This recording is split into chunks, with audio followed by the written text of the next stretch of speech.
How to check link in bio on Instagram. So open your Instagram application, go to your Instagram profile, and as you can see here, I have a link on my bio.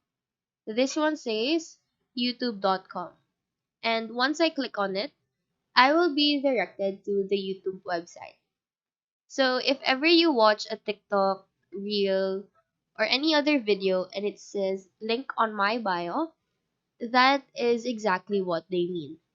You should go to their profile page, and in there you can see the link of a product, website, social media account, or anything you can find in the web.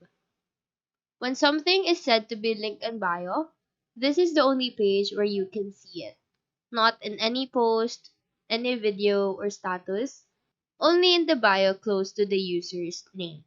So that is how to check link in bio on Instagram. Do let us know if this video helped you out, and if you have any questions, feel free to drop them down below. Thank you for watching and have a great day.